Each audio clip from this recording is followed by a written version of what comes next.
Орталық аудандық кітапхана сіздерге Қазақстан халқының бірлігі күніне арналған «Қазақстан достық пен бейбітшілік мекені» атты бейнеролигін ұсынады.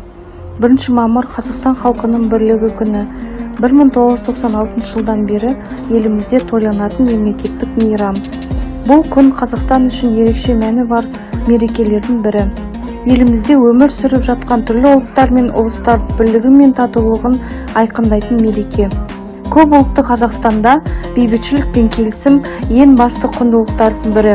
Сондықтан бірлік күні тек мерекелік күн ғана емес, ол халықтар арасындағы достықтың, өзара құрмет пен түсіністіктің символы болып табылады. Тарихқа көз жүгіртсек, бұл мереке бұрын еңбекшілердің халықаралық күні ретінде аталып келген. Тәуелсіздік алғаннан кейін еліміз өзінің ұлттық құндылықтарына сай жаңа мазмұн берді.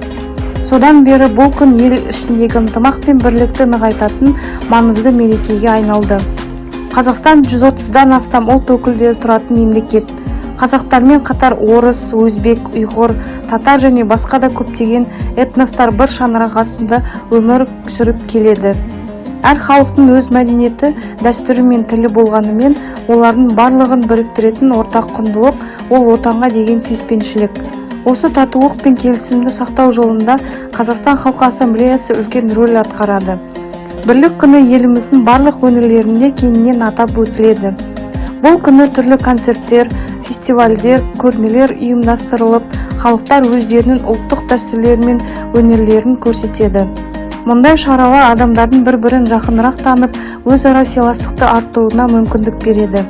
Қазақстан көп ұлтты, түрлі дінді ұстанатын халықтардың алтын бесігі. Біздің елде 100-ден астам ұлт пен ұлыс өкілдері бір шаңырақ астында тату-тәтті өмір сүріп келеді. Осындай татулық пен келісім Қазақстанның ең басты құндылығы әрі болашағының кепілі. Еліміздегі әрбір этнос өз салт дәстүрін, мәдениеті мен тілін сақтап, оны дамытуға толық мүмкіндік алып отыр. Бұл Қазақстанның достық мекені екенін айқын дәлелі. Ұлтаралық келісім мен сыйластықтың арқасында мемлекетіміздің іргесі берік, халық ынтымақты. Достық пен татулық еліміздің даму жолындағы ең мықты тірек. Қазақстан халқы ассамблеясы сияқты институттар осы бірлікті нығайтып, елдің жарқын болашағына қызмет етуде.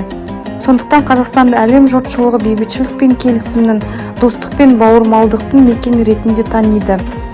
Қорытындылай келе, 1 мамыр еліміздің бірлігі мен тұрақтылығының айқын көрінісі. Бірлік бар жерде тірлік бар деген нақыл сөз осы мерекенің мәнін дәл сипаттайды. Әрқашан елімізде бейбітшілік пен татулық орнап, халықтар арасындағы достық нығая берсін.